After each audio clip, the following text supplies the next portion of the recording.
Welcome back. I've got Tammy Alvarez on the line. Tammy, how are you?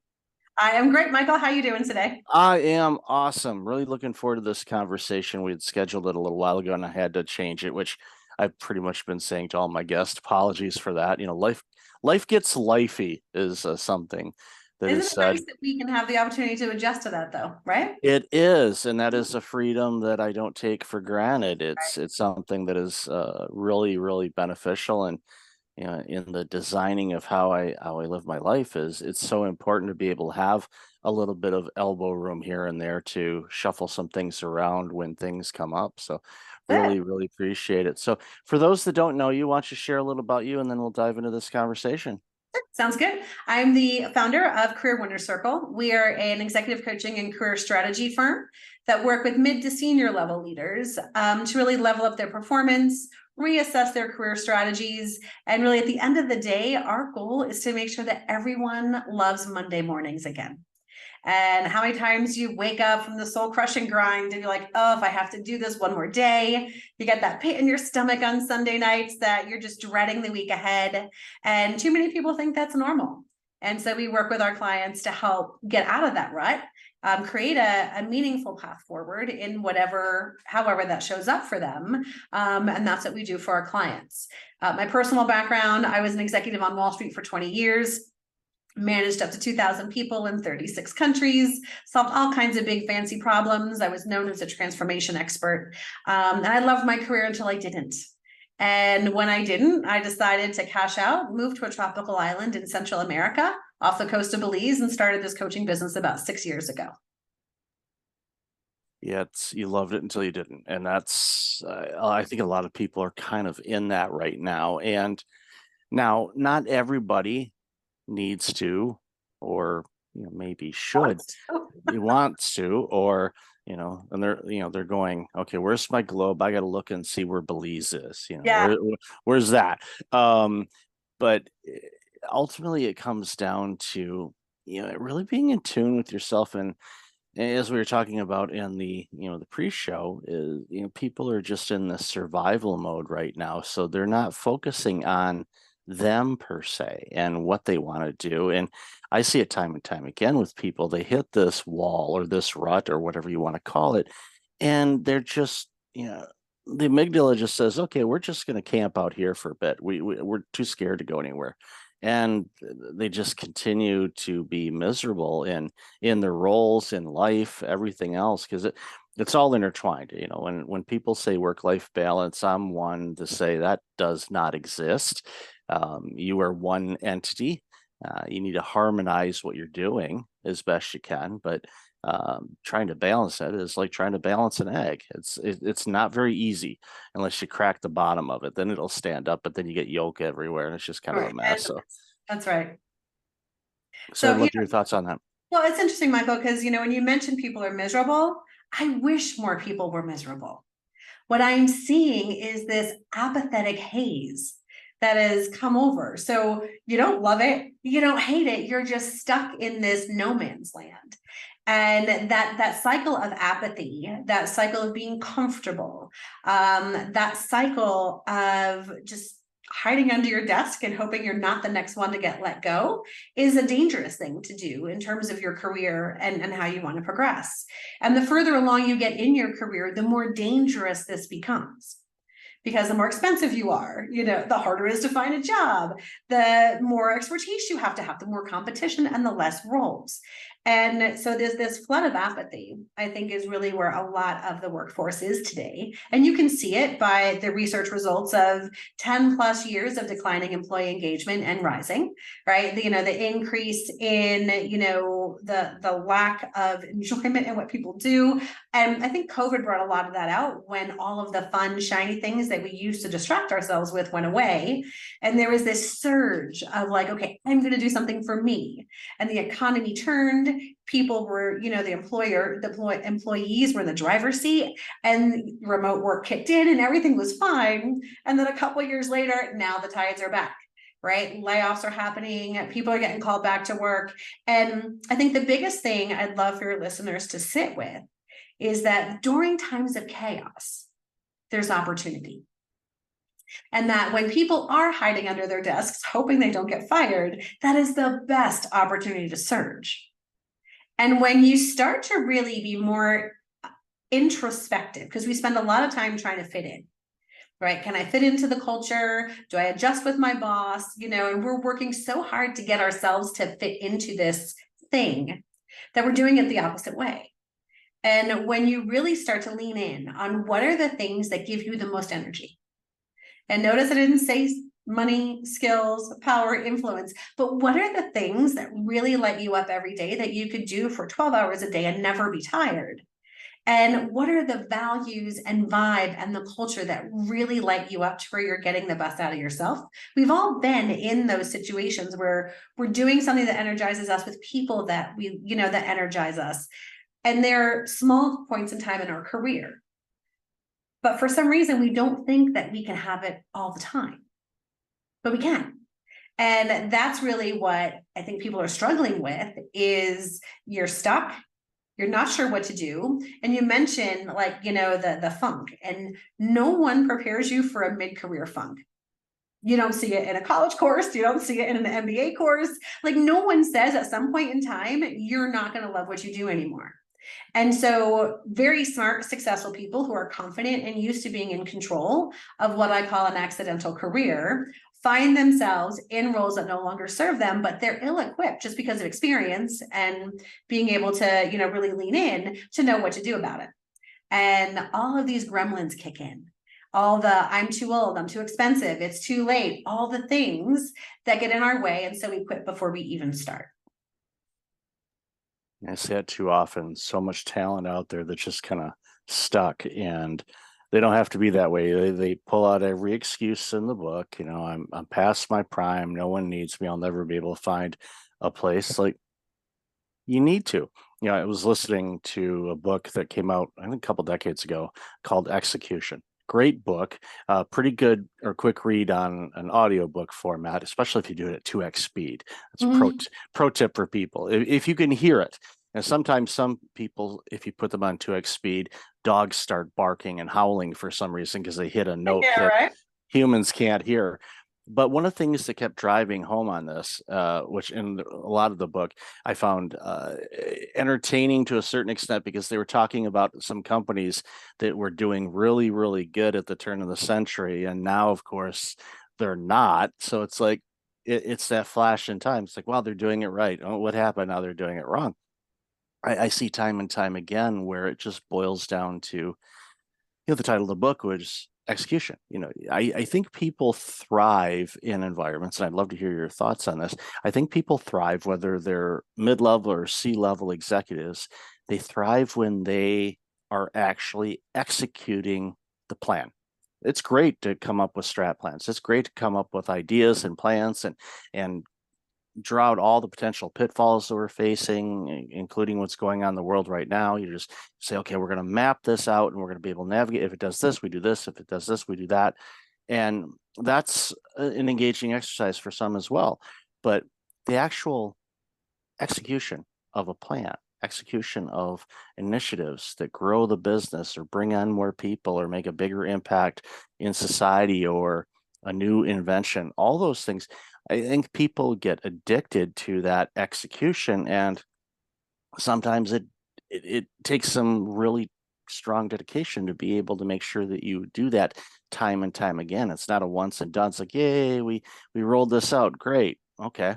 Awesome. What's What have you done next? for me lately? Yeah. Yeah. And, it's interesting. I spent a lot of time earlier in building the business and really digging into what my clients wanted and the future that they wanted for themselves.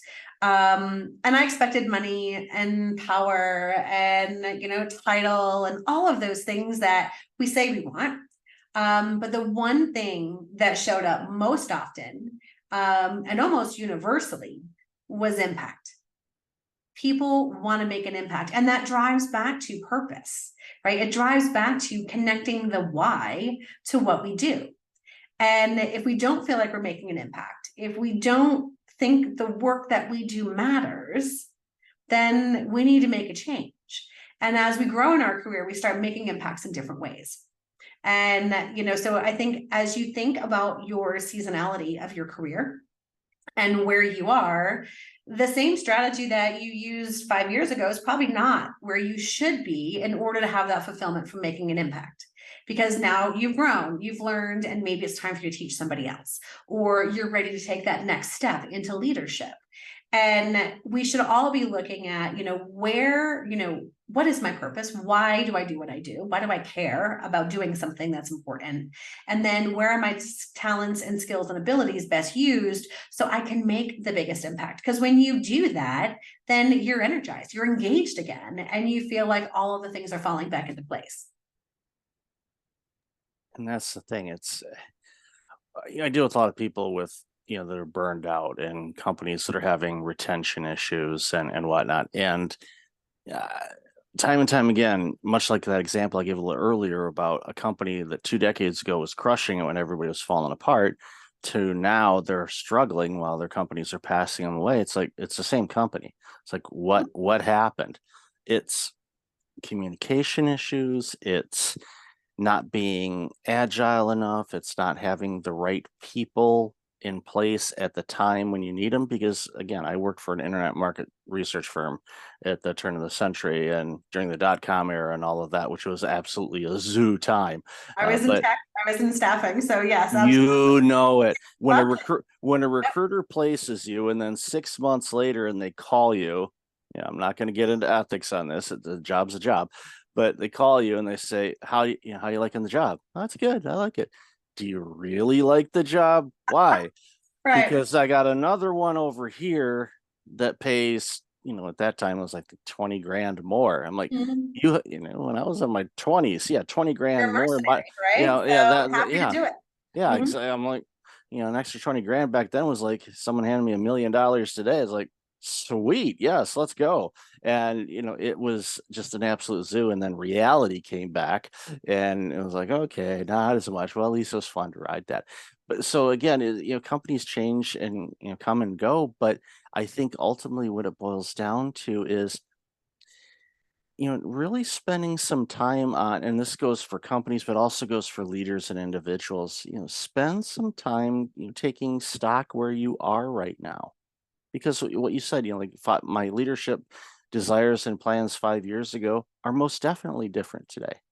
And it's because I've evolved in some ways, maybe dissolved in others, but it boils down to just understanding where you are, what's invigorating you basically to make sure that those Monday mornings don't stink. And what do you want to do with your life, your impact? What's important to you? Because again, that changes it. But going back to what we've talked about through the conversation, it seems like a lot of people just get into this. Well, this is where I'm supposed to be, and this is what I'm supposed to do, and they don't give themselves the permission to explore. And I think also we underestimate the impact it has on our whole life happiness. Hmm. So many people, especially Americans, associate so much of who they are with what they do. And when that starts to fall out of alignment with what brings you joy and energy, then it's impossible for the rest of your life not to start to suck too. And we think we're good, we're brave, you come home at night, it's like showtime. It's like, hi, honey, I'm home, like Fantasy Island, right? Smiles, everyone smiles. And we think that no one notices that we're miserable, we're stressed, we're burnt out, we can't find a way forward. But when we realize that that's also impacting the people that we love the most, then I think that would start to, and when you realize that you're not as good at keeping a secret as you think you are, and start to make those changes, then I think you find the bravery to say no more. And that I want better for me, I want better for those who I love, and doing the work that it takes to get there, which isn't actually that hard, believe it or not. It's getting back to your true self. Mhm. And as long as you have a halfway functioning compass and a plan and some, and this is something I do, this is an exercise I do with myself and obviously with people and teams I've worked with, is when you're reflecting and you're looking back at things, maybe you didn't hit your Q3 results and everyone's upset, including the stock market and everybody else. Mhm. It's easy to, everyone be upset, nervous, scared. It's best to just kind of take a stop, take a break, come back at it, look at it with a childlike curiosity. Don't Mhm. get mad. Don't get mad at this division for not doing this or the suppliers for Mm. making inferior products. Don't, those are factual things. Okay, they didn't make something that would withstand what we needed to with. Okay, great. Now what? All right, we note that, but it's difficult because we are emotional things, and you want to, and it's because and I think a lot of times I couple it with the passion, but a lot of times it's more of a CYA situation, thinking we have another bad quarter like this. I'm gonna be I'm out. Mhm. yeah, I'm out and I'm going to be calling Tammy because I need to use her services, which is not necessarily a bad thing. Yeah, but you Uh, call me before you need me, not after, right? Both are yeah, fine, but yeah, proactive is way better. You're in a better exactly. mindset. Mhm. Exactly. It's like people go to the doctor when they're sick instead of going to the doctor when they're well to make sure what do I need to do to keep Right, to make being sure that well. they stay well. Hmm. Absolutely. Yeah. And I think there's some self-shaming that goes on. Being in the middle of your career, knowing you're in this funk and knowing what you don't like, but having no idea what you do.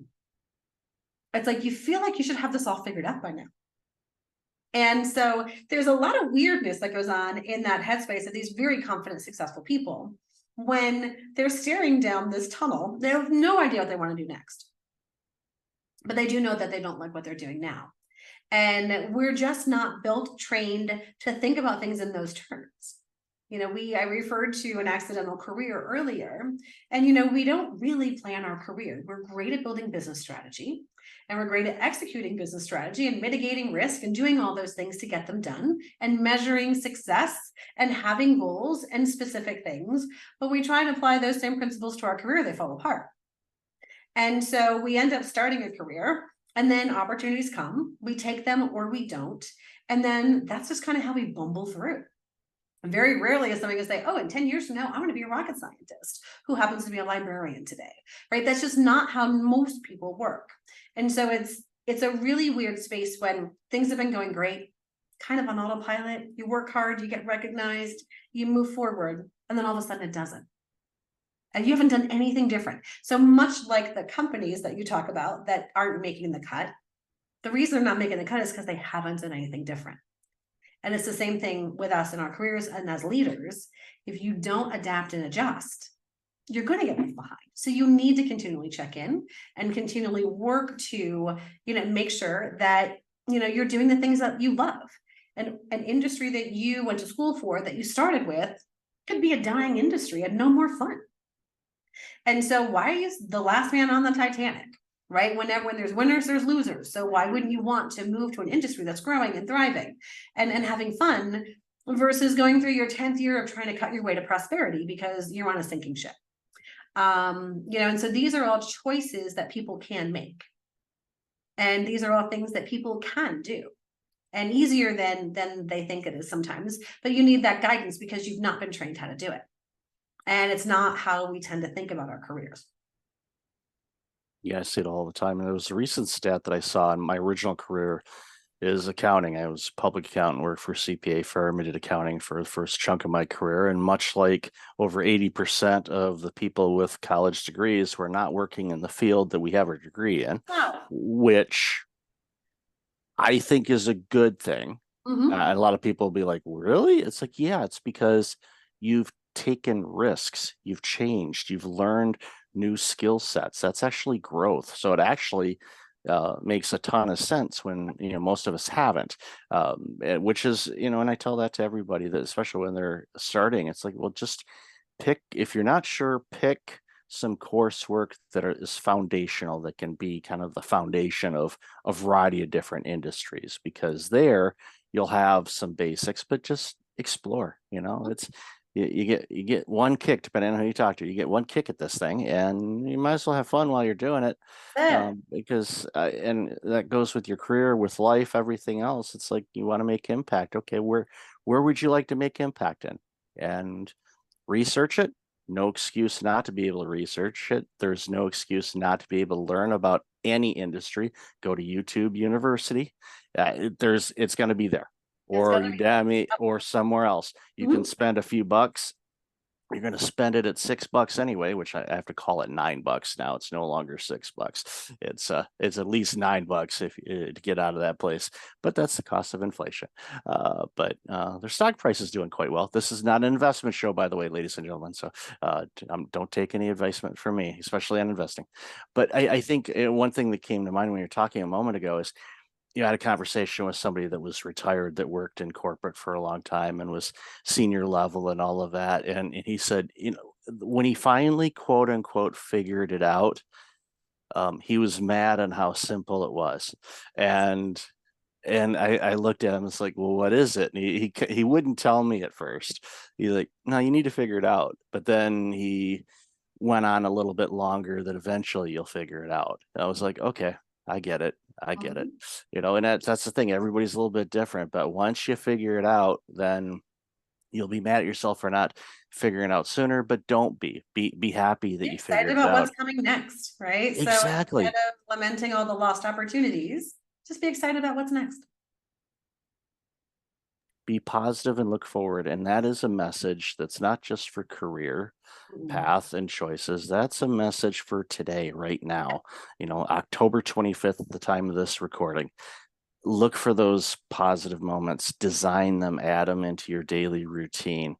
It'll help offset all of the challenges that the world faces, but quite frankly, the world's always challenged. Always. So there's always something going on, and it impacts some people more than others, but ultimately, if you're in a happier, healthier state, what that's going to do is it's going to make it easier for you to be able to, work with Tammy and get some ideas on, what obviously your experiences are and what would you like to do, and then you find those areas where that would make a match, and then you pursue it accordingly. Yeah, you've got to show up differently these days. Yep. And, both starting from within and, getting into that area that this is what energizes me. Here is where I can add the most value and make the biggest impact. Because what we find is there's a scarcity mindset when people think about making a change. You immediately think you're going to lose something, whether it's money, influence, your stature, all those things.